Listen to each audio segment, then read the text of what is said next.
Ajnanmagyanatimirandhasya Gyananjana Shalakaya Chakshurmilitam Yena Tasmai Shri Gurave Namaha. Hare Krishna. Sitting here with these 3 microphones in front of my face. Materialistic people they think that's a sign of success, to be speaking into a microphone. You'll see these politicians, their photographs, they have them with a microphone in front of their face, which means they're speaking to many people. Sign of success. Somewhere I saw a clip from, there was something about, I can't remember what it was, some nonsense thing, but it showed how some young woman in America, I guess it was in America, was like the idea that she's going to become successful in her future, and it showed that she came to some place and there are all newspaper reporters sticking microphones into her face and flashes from cameras going off, and this is considered to be successful. So you never know, Guru Das. You might become successful. There might be cameras flashing on you. But what's the use? And then, Prime Minister, and then where is Richard Nixon now? Which lump of stool is he crawling around in? Whoops, I better not say that. Still has his supporters. You have to be careful. Anyway, yesterday I was talking about Brahmacharya. I'll continue on that theme today. The essence of Brahmacharya is to be a pure devotee of Krishna, but it's generally understood as, and certainly a major feature of that is celibacy. I'm just talking about being a success. Success is not being adored by worldly people. Kasmad bhajanti. What is that? Kasmad bhajanti kabayo dhanadurmadandham. Yeah, that's statement. Why should a learned person, or one who actually knows the principles of life, why should he flatter people who are blinded by wealth?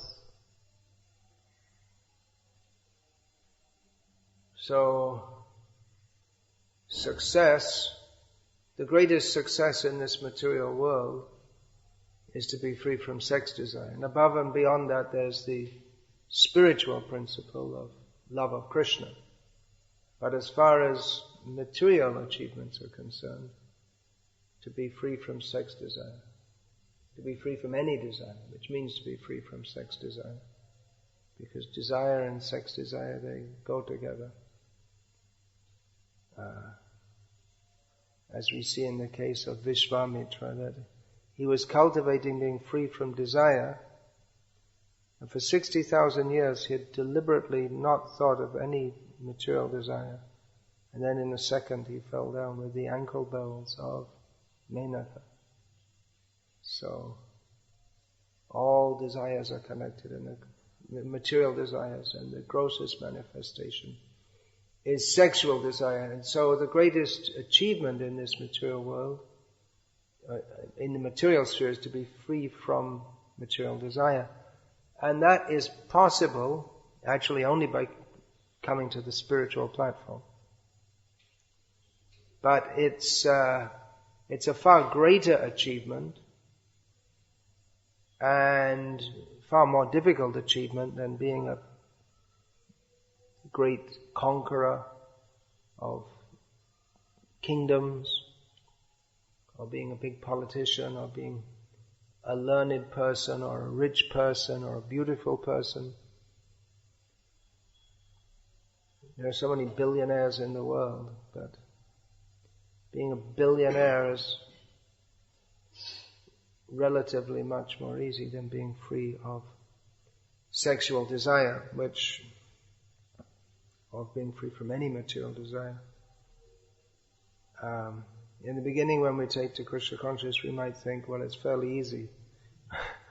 But we gradually come to see what a big stockpile of material desires are there in the heart. There's this saying in English, the tip of the iceberg. That means that an iceberg, which probably none of us, no, we haven't seen. But you see that the tip of it sticks out of the water, and it may look quite big, but there's a lot more underneath. Only a little bit sticks out of the water. So like that, the material desires that we can see are just a sample. There's a huge stockpile. And even many desires are there in subtle form, which we may know, they may be very deeply in the consciousness. So, as Krishna says in Bhagavad Gita, Sarvadhaman Parityaja Mamekam Sharanam Vraja Aham Tva Sarva Papebhyo Mokshayishyami Ma Shuchaha. If we surrender to Krishna, Krishna promises that He will release us from all sins, which include sins are analyzed in various stages. Kutam bijam falon lokam.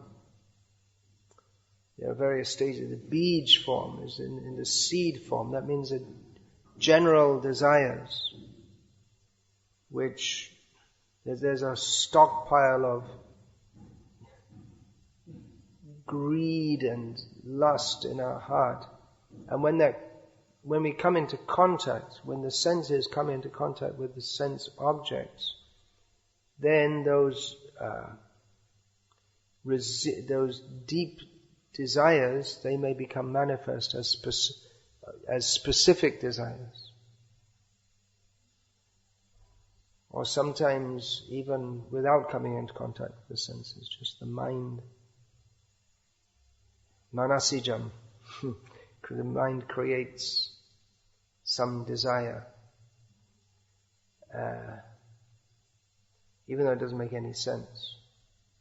And people become crazy, you see. Often people they lose all sense, even on the material platform.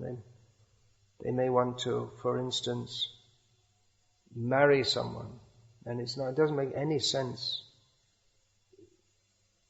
for that person to marry that person. They become infatuated. It's called infatuation. And they think, well, I can't live without you, and they may commit suicide if they're blocked from doing so. It's just madness. Srila Prabhupada gave the example. He knew someone in Allahabad, I think it was, who's from a very wealthy family. His father was a famous barrister, but he married a girl from the Bhangi colony. Nowadays you don't say Bhangi. Bhangi, that means Mahatma Gandhi called them Harijans. Means the lowest, the people who they used to take human stool out on their heads. That was their job. Of course, they also have their place in society. Not that they're totally rejected. When in Pakistan, when the country was being formed and they were killing all the Hindus, the Muslims, they asked the Bhangis to stay. And they didn't attack them, because if they didn't take out the stool, then who was going to do it? They didn't want to do it. So that's an example. Out of infatuation, he left his own family and went to live among the very uncultured people, and very poverty-stricken people. Of course, you have to be careful what you say nowadays, because if you say anything like that, you could be arrested here in India for saying such things. Just like in the West, you can be arrested for saying things against homosexuals. Such a mad world. Anyway, We're talking about becoming free from sexual desire. So let's discuss some examples of devotees who are free from sexual desire, because that is our aim.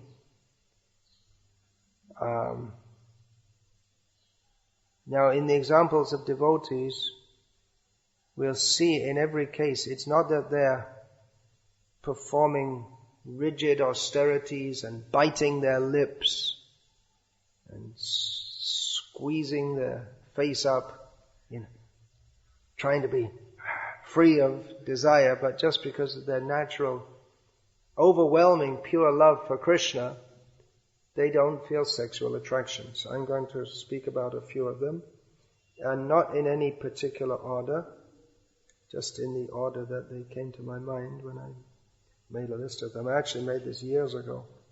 I was going to speak at a Brahmacharya meeting, but I didn't get round to it. So this has been sitting in my file for a few years. So I thought I might as well speak it rather than go on waiting for years more before I'm invited again to a Brahmacharya convention. So, Ramananda Rai, householder, is the greatest example, who Chaitanya Mahaprabhu said that even though I'm a sannyasi, I don't think I'm as free from sexual desire as Ramananda Rai. That's amazing, isn't it? Of course, Chaitanya Mahaprabhu is. Actually, he's full of desire, but it's fully spiritual desire.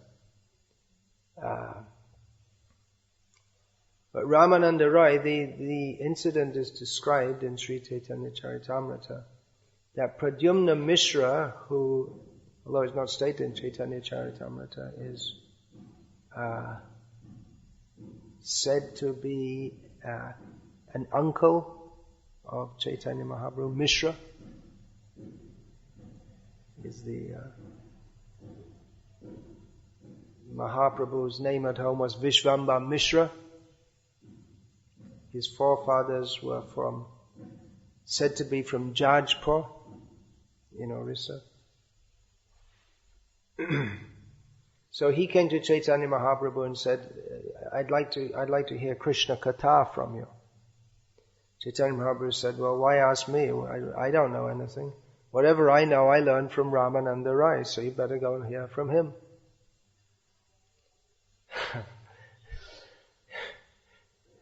It seems so funny that Chaitanya Mahaprabhu said, I don't know, giving credit to his devotees. So, Pradyumna Mishra went to visit Ramananda Rai, and he was received respectfully at Ramananda's house, because Ramananda was very well-to-do, being a retired major minister in the opulent kingdom, took early retirement with full pay. So he was greeted and asked to sit and wait. And he waited quite a long time. And after quite some time, Ramananda came. And he said, oh, I'm sorry, no one told me you were here. And what Ramananda had been doing, he had been training two beautiful young girls, Yuvati, it's described, means youthful girl, 16 years old, something like that, in the flower of youth. He'd been training them in dancing, for Ramananda had compiled a drama called Jagannath Vallabh, and he was training the girls for dancing in that drama for the pleasure of Lord Jagannath. And he wanted them for everything to be perfect for Lord Jagannath. So, he personally bathed them, smeared scent on their body, dressed them, and trained them to dance. Doesn't sound like the kind of thing a respectable gentleman should do. Pradyumna Mishra, on hearing about this, had some doubt, but Chaitanya Mahaprabhu clarified that he doesn't feel any transformation in his mind or body while doing so, because he himself identifies with he doesn't identify with his body as thinking of it as a vehicle for his own enjoyment, but he thinks of himself as a servant of Radha and Krishna, and he thinks of these girls like that also. So he's fully situated on the spiritual platform. No thought of any personal enjoyment even comes in his mind, even in such a situation, where normally no one interested in spiritual advancement would do such a thing. To bathe young girls. No male would do that. But he did. It's unimaginable for us, but that's what it means to be free from sexual desire. So there's the great example. Chaitanya Mahaprabhu's taught certain principles through certain devotees. Through Ramananda Rai, he taught what it means to be fully free from the pushings of Kamadeva, the material cupid. Through Haridas Thakur, he taught forbearance. Through Sanatan, he taught humility. And one more. Anyone? I can't remember just now. What is it? Yeah, Ramananda, through Ramananda he taught what it means to be free from sexual desire. Sanatan, Haridas, and one more is just not coming in my mind now.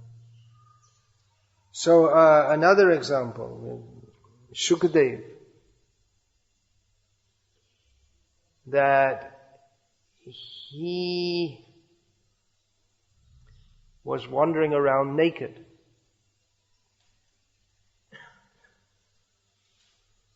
Actually, he left home, and his father, Vyasadeva, came running after him. So, as Vyas was running after him, he came across a pond where some young girls were playing and spotting in the water naked. And when they saw him, they rushed to cover themselves with their clothes. And Vyas thought, oh wait a minute, my son just came past here, and he was naked,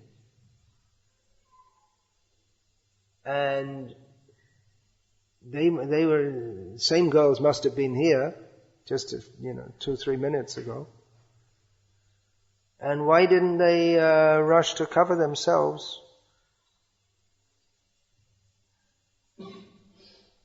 when he came? So he asked the girls, what's going on here? He's a young boy. I'm an old man. Then why are you concerned with me and not with him? And he said, well, you see, we could understand that in his mind there was no consideration of mundane male or female, whereas in your mind there is. He's Vyasadeva, the incarnation of God. But he was playing the role of a householder. So in such a situation, he would avert his eyes. He wouldn't look at them. So Shukadeva observed no such formality. He was neither concerned to look at the women or to avert his eyes from them. He's just, as far as he was concerned, they were like the trees on the pathway. It made no difference to him. So there's an example. Shukadeva. Narada, the much maligned Narada. Why is Narada, people all over India, they think Narada is some kind of clown. How did that come about? Who introduced this? He's a great devotee. TV and cinema, maybe, but where did that come from? How did they start all this? That's what I was thinking, maybe out of the local dramas, but where did this idea come from? It's the local drama, yeah, but who introduced this? So it must have had some origin. Because in Shastra we find he's always praised as a great devotee. Well, in his instance, he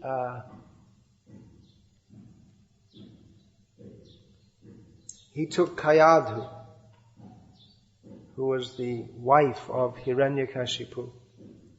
He took Kayadhu to his ashram because she was pregnant from Hiranyakashipu. He was away performing austerities. She was pregnant, and Narada took her to protect her because the demigods were afraid that the son of Hiranyakashipu would be a big demon like him. So Narada told them, hey, get out of here. Don't harass her. There's a great devotee in her womb. So they were appeased. But just for safety and so that she would feel safe,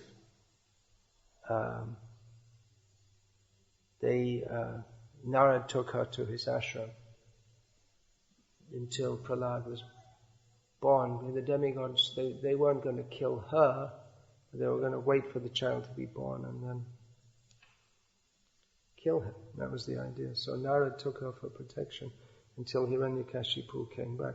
Because Narada had such a thing that he could mix with the demons. They kind of trusted him also.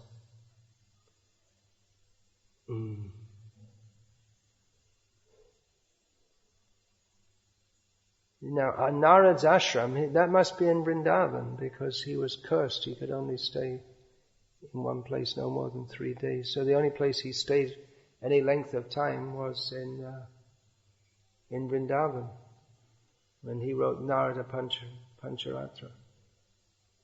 So that's not stated in the text. I just thought of that now.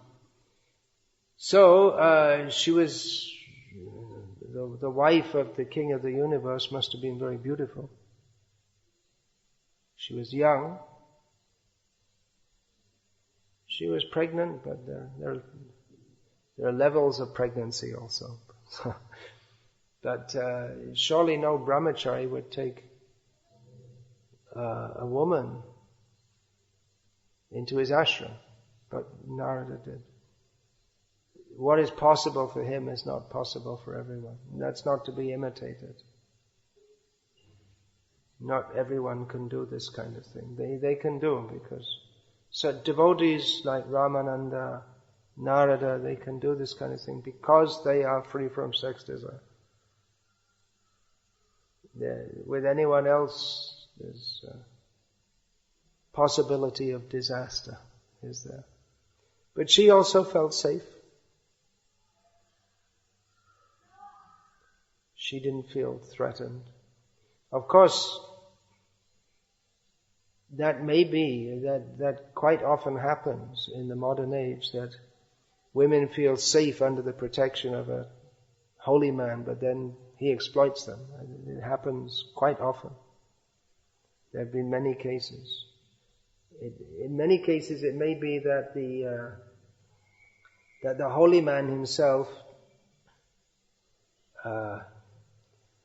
underestimates the power of Maya. He may try to do something to help unprotected women or something like that. Thinking himself to be more free of sexual desire than he actually is. So that's why we have to be careful. It's not that, I don't think that it's in every case that someone takes the role of a holy man. It's not that in every case when a holy man is found having some sexual interaction with anyone, boys, girls, whatever it may be, that they deliberately took the dress of a sadhu to exploit women, but it may be that they were not aware of how powerful Maya is, and They overestimated their own saintliness and their own freedom from material desire, and underestimated the power of Maya. That's why we have to be very, very careful.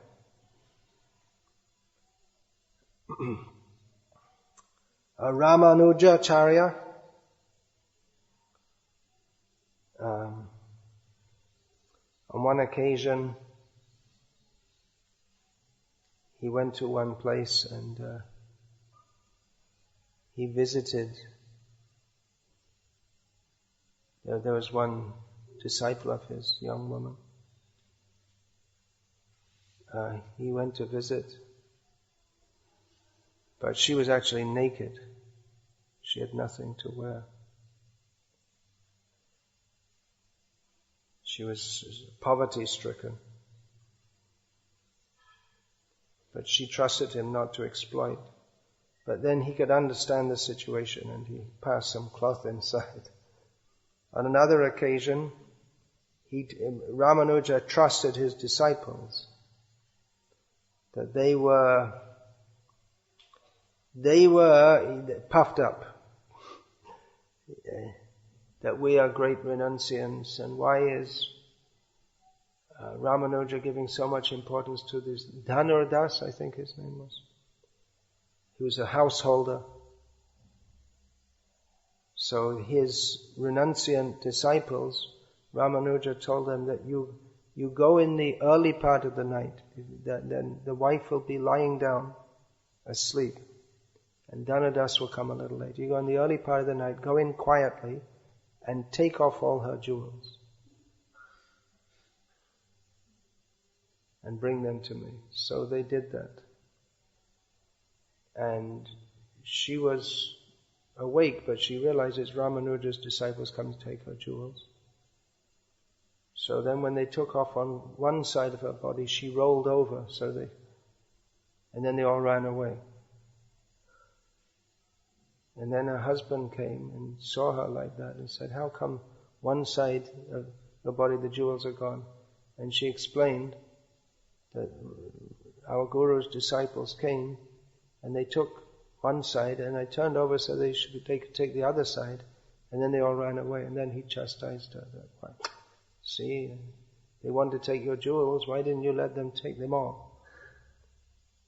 So Ramanuja arranged like that. Before that, he saw that some days before he arranged that at night, while all the Brahmacharis and sannyasis were sleeping, someone stole all their kopins. And they were all upset. They were shouting and screaming and cursing. And so he told them, you see, you were so upset that your kopins got stolen, but their attitude of these householders is that let them take all our jewels. It must be that our Guru wants them for some purpose. So in this way, he showed the renunciants how this particular householder couple were actually very renounced in their own way, surrendered devotees. But he trusted his disciples to go, and they were renunciants. He trusted them that they wouldn't sexually abuse the beautiful wife.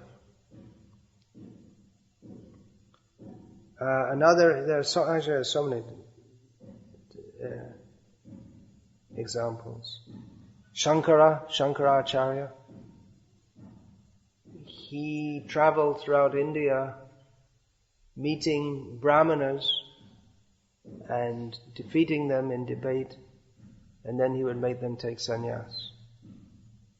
People, they call themselves followers of Shankara's Advaitavad. Well, if you're actually a follower, then you have to take sannyas, because that's his understanding, that you can't cultivate this understanding unless you take sannyas. And you can only take sannyas if you're from Brahmin family. So in the meantime, you have to do your varnashram duties. That's his take on reality. But not that he believes in reality. Well, Brahma Satyam. There's nothing real in this world, according to his philosophy. Anyway, one time Ramanuja debated with Mandana Mishra, who was a famous exponent of Mimamsa, Karma Mimamsa, we should say. Mimamsa in itself is not bad, but the idea that you simply live in this world and perform Vedic rites, and in this way you enjoy the world by performing pious activities, which was a very prominent philosophy at that time. So Ramanuja came and he defeated him in argument, and he was about to take him off and take sannyas. But then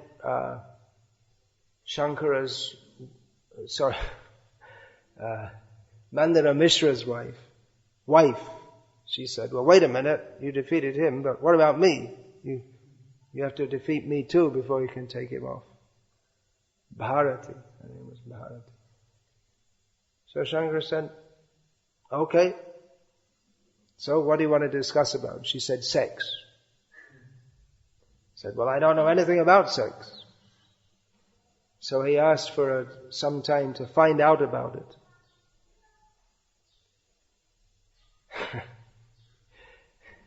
So he couldn't do it in the body of a sannyasi. So by his mystic power, he found one king who had just died, and he entered into his body.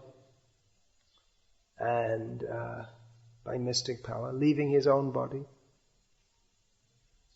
in a trance, like in a dormant state, and so then he lived as a king and started enjoying as a king, and in this way he found out about sexual activities. Meantime, the ministers, who are very intelligent, could understand that something unusual is going on here, because our king is not the same king. He seems to be a much more sagacious person. Anyway, that's another whole story. They wanted that he wouldn't go back to the old body. Anyway, after some time of finding out all that needed to be found out about it, Shankara went back to his own body and debated with Bharati and defeated her. So he could do that. He indulged in it just for the sake of finding out. Normally you'd expect someone would become completely attached. Like Indra, he was attached to sensual enjoyment. When he was cursed to become a pig, he became attached to that position and didn't want to give it up. But Shankara found out for the sake of knowledge, engaged in sexual activity, and then again came out without being attached. So that's not for any ordinary person. Of course, Shankara is Lord Shiva. You may say, well, what kind of Brahmacharya is he? Because by his sexual activity, all the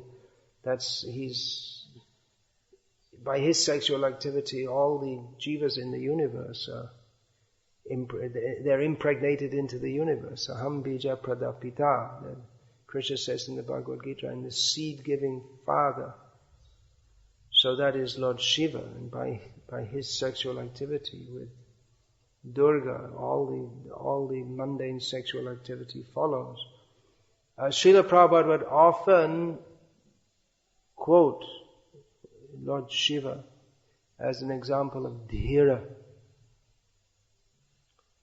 one who is steady, one who is not disturbed, quoting from the drama Kumara Sambhav, the birth of Kartikeya.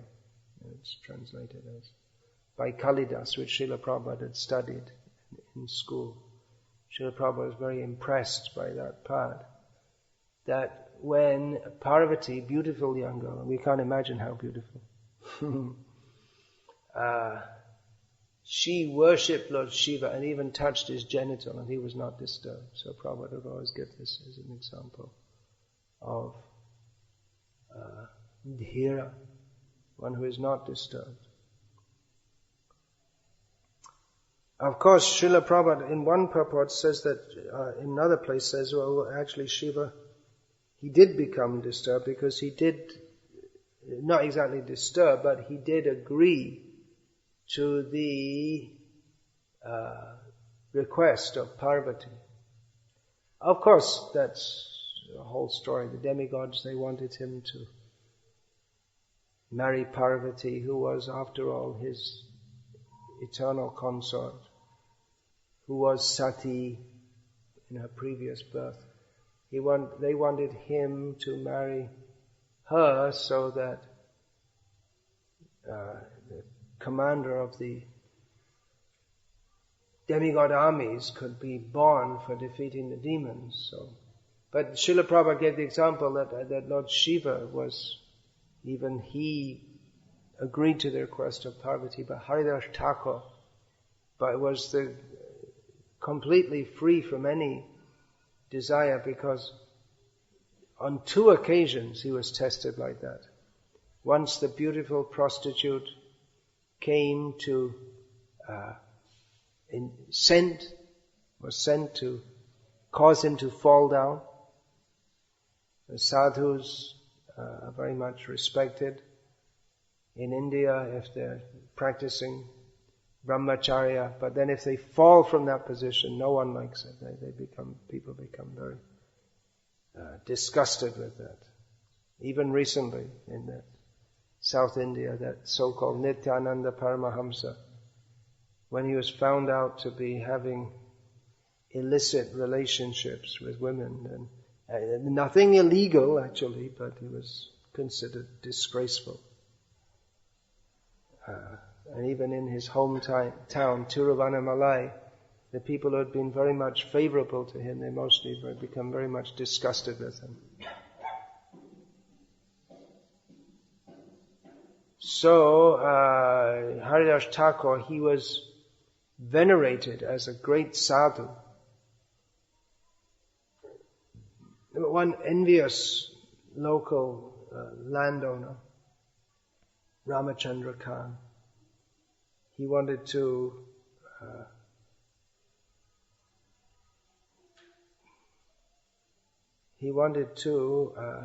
destroy Haridas's position. So he sent a prostitute to him at night.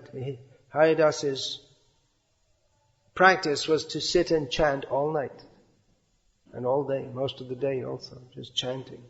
Hare Krishna, Krishna Krishna, Hare Hare. Hare Rama, Ram Ram, Hare Hare. Not like our chanting. We're thinking of prostitutes and but fully absorbed in love of Krishna. So the beautiful young girl came,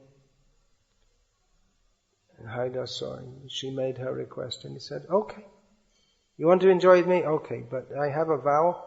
I have to finish my 3 lakhs names every day, 3 times 64 rounds.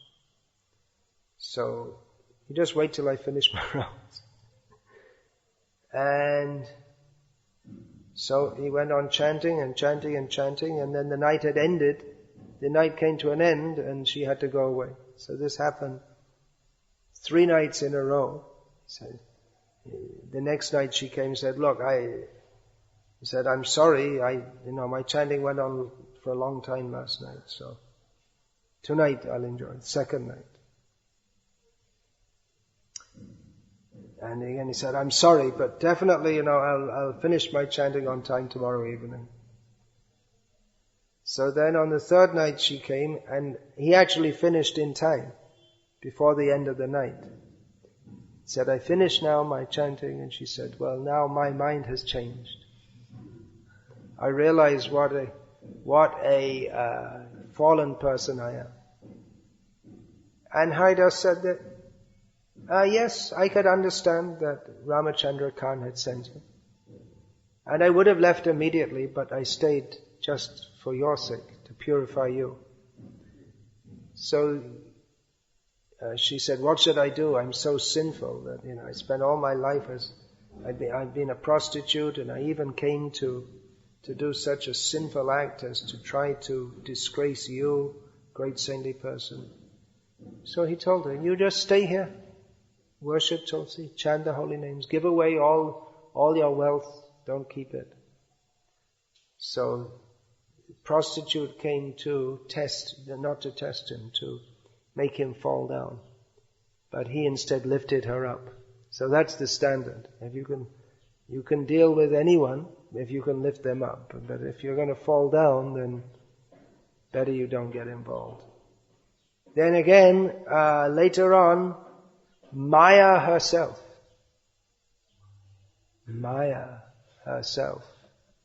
came to test Haridas Thakur in a similar way, showing she came beautifully dressed in the night and made certain movements and tinkling her bracelets and bangles in such a way that even Lord Brahma would have become disturbed. I just looked up, Hare Krishna, just went out chanting, that's all. So she was unable to disturb him, and then she bowed down to him. And she said, I am Maya. I can bewilder Brahma and all the demigods, and so many sadhus I bewildered, but I couldn't bewilder you. So then she also became his disciple. Said, I got Ram Nam from my husband, Lord Shiva. Ram Nam is the tarak that saves us from material existence. And Krishna, but now you initiate me into Krishna Nam, which is the parak that gives us love of God, takes us to the lotus feet of Krishna. So Haridas Thakur, a great devotee, by his devotion he is completely free from any sexual desire. 4 Kumaras, they rejected the chance to become a Prajapati like Daksha. They wanted to concentrate on spiritual advancement. And they kept themselves in the form of little boys. Because as little boys, there's the bodily organs aren't developed in such a way that the sexual desires manifest, nor are they attractive to others. Lakshman is always praised as a great Brahmacharya.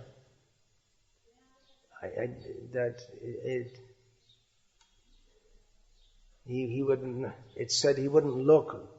He didn't know what Sita looked like because he never looked above the feet. What was it? He was asked, could you recognize her or something?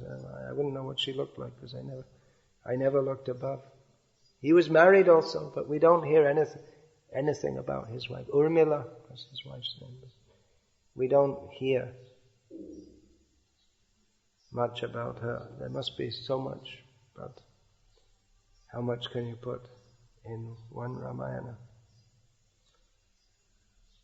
So he was so respectful. Served constantly, but he would keep a little distance, and he never looked above the feet of Sita Devi. Srila Prabhupada,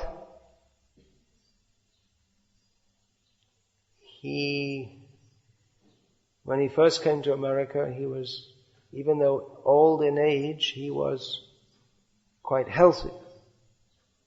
And sometimes he said that, see, I have so many beautiful young women disciples. He was comparing himself to some other so-called gurus from India who had come and enjoy their Western disciples. Prabhupada said, I can also do, but I'm not lacking in strength, but I have no desire.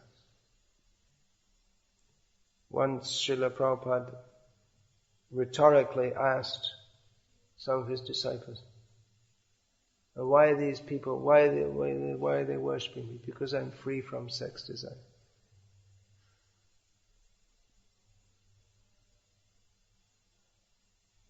from Ram Lila again, Hanuman himself is famous. Generally in India, people want to be brahmacharis, they worship Hanuman but often that idea is to be a brahmachari and become very strong, and they do exercises. The wrestlers, they worship Hanuman. They get strength. But Hanuman, of course, he had strength. But Bhaktisiddhanta Saraswati Thakur, he criticized that idea of being a brahmachari for physical strength. That may be there, but that's not the aim and object of it. So Hanuman, that famous incident is there where he was looking for Sita among the queens of Mandodari, that he came toward the end, so the queens of Ravana. He came toward the end of the night in Ravana's palace where they'd been partying, and so many women were sprawled out here and there. They were all sleeping after drinking, and their hair was scattered, their clothes were scattered. Definitely not the right kind of place for a brahmachari. And Hanuman thought that how can I as a brahmachari look among all these people? He was trying to find Sita. But he thought, well, for service I have to do it. And he said, and my mind won't be disturbed because my mind is fixed on Ram. I'm doing this for service. So he could do that. He could move among very beautiful women. In Ravana, he was a connoisseur. He didn't just pick up any women here and there. He picked up the most beautiful women in the universe. So very, very beautiful women in all, semi-naked or with their clothes scattered, hair scattered. Hanuman was not disturbed. So great. Brahmachari. Chaitanya Mahaprabhu, the Supreme Personality of Godhead, playing as a devotee, even in his Grihastha Lila, he wouldn't joke with women, with his own wife. Yes. That also not excessively. We find the descriptions in Chaitanya Bhagavata. He wouldn't interact that much with either of his wives. And if there was a woman, if he was passing on the path and there's a woman coming the other way, he would stand aside and give path for them to go. So that's the etiquette. If a woman's coming the other way, you get out of the way, let her pass. Of course, we may ask that, well, how women were going here and there because the culture was that they would remain in the house. Not all of them. Bengal was never that strict compared to other parts of India, but generally the respectable one would stay in the house. Prabhupada said about his own mother, she wouldn't, if she was to go out, she would go out in a palki, this palanquin, so no one would see her. But that was the higher class women. Others, they would go just like, maybe vegetable sellers or fisher women or something like that. So they would go. Groups of women would also go to temples, but that usually wouldn't be very far. Anyway, that's a side point. But after taking sannyas, Chaitanya Mahaprabhu was very concerned to set an ideal example of sannyas. Just so that people in his name would not misuse that facility. So, when devotees came from Bengal to visit Chaitanya Mahaprabhu, one of them came, his name was Parameshwar Modak. Modak means he was a sweet maker. And in his childhood, Chaitanya Mahaprabhu would often visit his sweet shop and his Parameshwar's wife would, just like mother to young Nimai, would give him sweets. So when Parameshwar came he didn't think of the etiquette that now Chaitanya Mahaprabhu is a sannyasi. And Parameshwar came and he said that Mukundar Mata, I mean the mother of Mukunda, which means Parameshwar's wife, she's also come.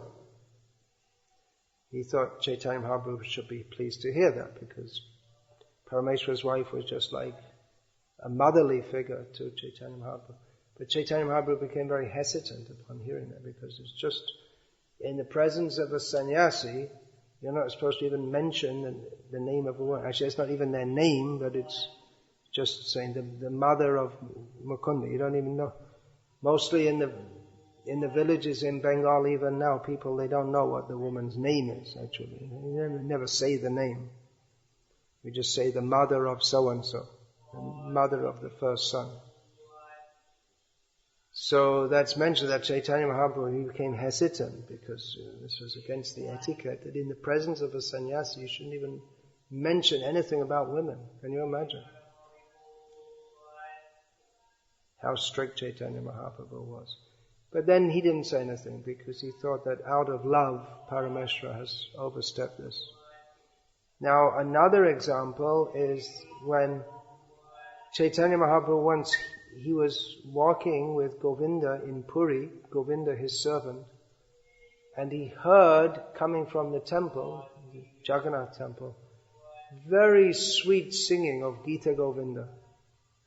And Chaitanya Mahaprabhu became gripped with ecstasy and started running. With some distance, the temple started running to the temple he wanted to embrace the singer because the singing was so sweet. And Govinda could understand that this is a woman singing. So Govinda ran after Chaitanya Mahaprabhu, who was running, and Chaitanya Mahaprabhu was gripped by such ecstasy. He just ran straight, and there was a whole area of thorn trees, and Chaitanya Mahaprabhu's body was getting ripped by the thorns. He didn't even feel it because Govinda somehow caught Chaitanya Mahaprabhu and cried out, "It's a woman!" And at the word woman, Chaitanya Mahaprabhu came to external consciousness. And he said to Govinda, "Oh, you saved my life. If I'd embraced a woman, I would have had to die." He was so strict like that.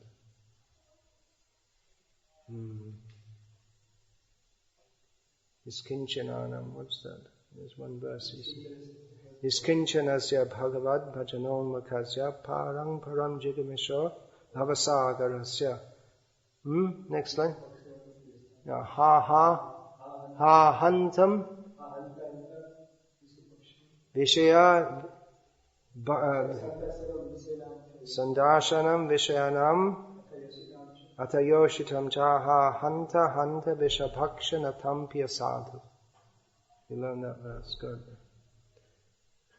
The Chaitanya Mahaprabhu said that for someone who has renounced the world for the sake,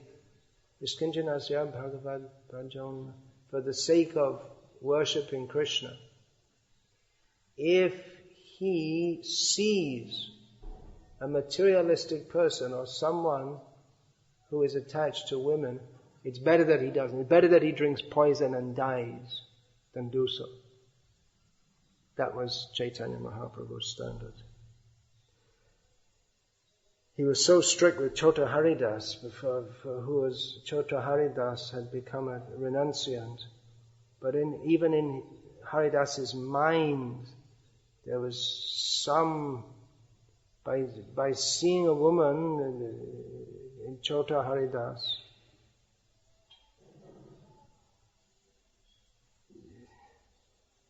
Chaitanya Mahaprabhu, even though Chota Haridas, he begged rice for Chaitanya Mahaprabhu, to cook for Mahaprabhu, because this Madhavi Devi, who was very renounced, elderly devotee, very advanced devotee, one of Chaitanya Mahaprabhu said to be his 3.5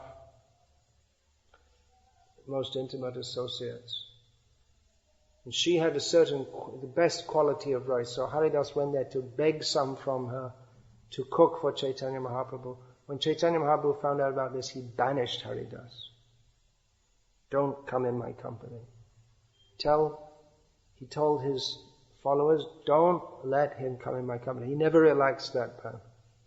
After 1 year, Haridas went and committed suicide by drowning himself.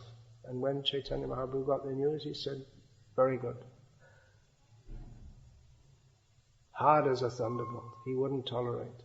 When Prabhupada was asked that, should we do that for sannyasis, Prabhupada said, no, I can't be so strict. Chaitanya Mahaprabhu is the Supreme Personality of Godhead.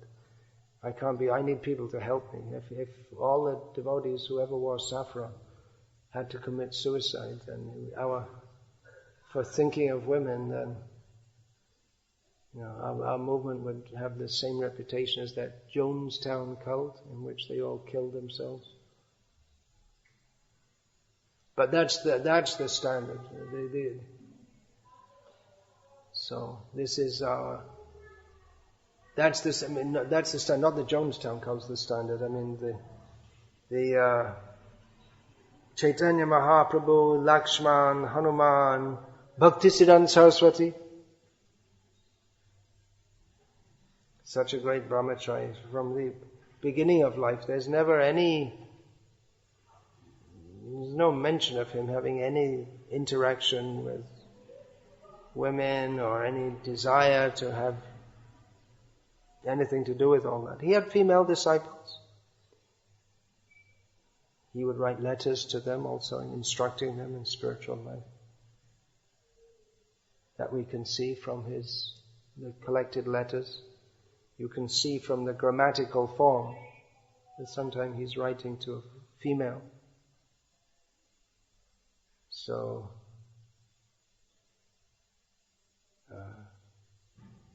but he was very strict. Don't get mixed up.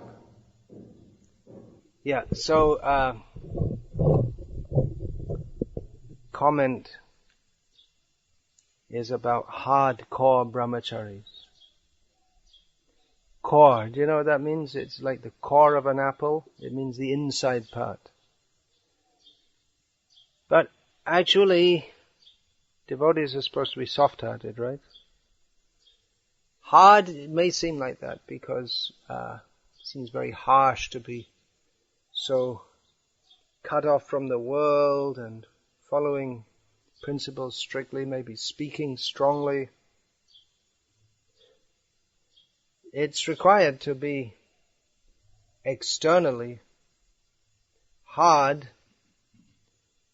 If we're soft externally, then we're liable to be washed away by Maya. And some hardness is required for preaching, some rigidness is required to keep us steady in Krishna consciousness, but internally, softness. Krishna consciousness, after all, means bhakti, means love, loving feelings for Krishna. Krishna also exhibits some hardness,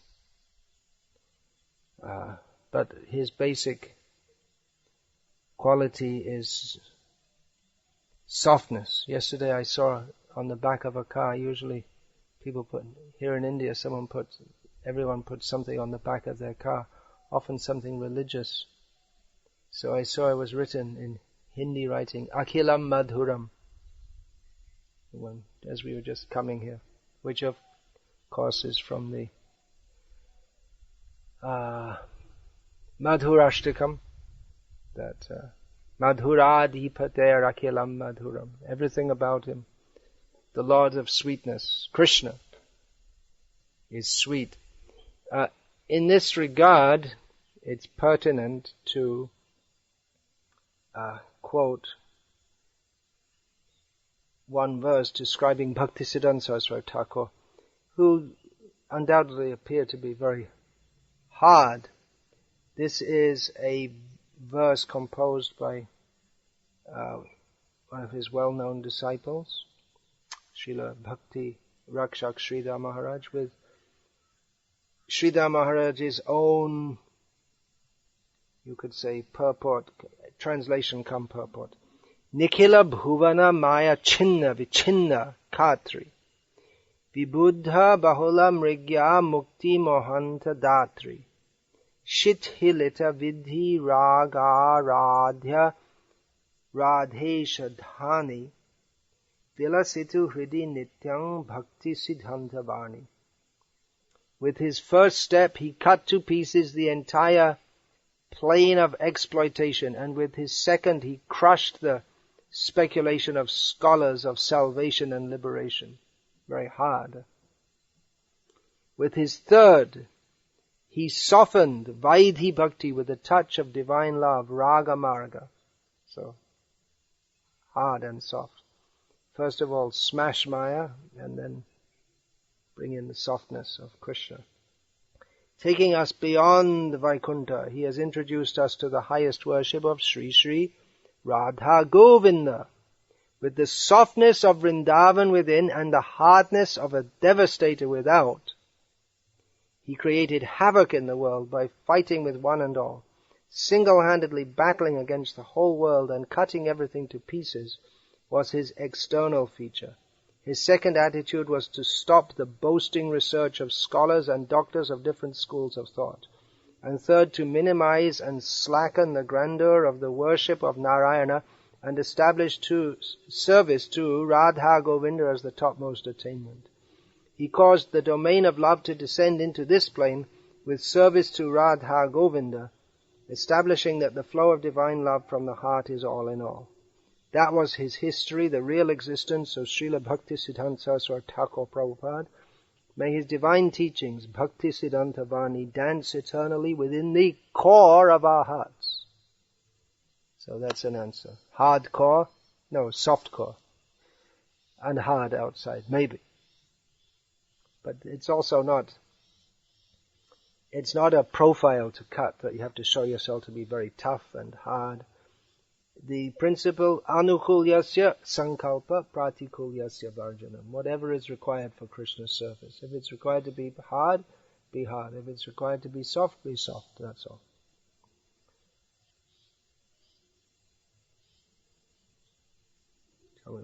Hare Krishna. Any question? How is it possible in this Kali Yuga? Hare Nama, Hare Nama, Hare Nama eva kevalam. Kalo nascheva, gatiranyata. Chant the holy names, pray for the blessings of... Prabhupada recommended to pray for the mercy of Haridas Thakur, to be free from sexual desires. Also in the Bhagavatam, I believe it's in the narration of the Narayana Kavacha, that it's recommended that to be free from lusty desires, one should take shelter of the 4 Kumaras or Sanat Kumara. And we can pray to Prabhupada, who had so many beautiful young women disciples. But never treated them there was never any hint of anything in his dealings with them other than a fatherly attitude.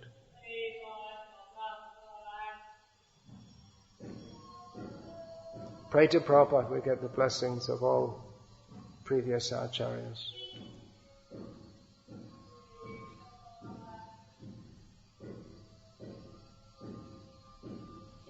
Best thing is just don't think about it. That's what Vishwanath Chakravarti Thakur recommended. Prabhupada mentions that in one purport.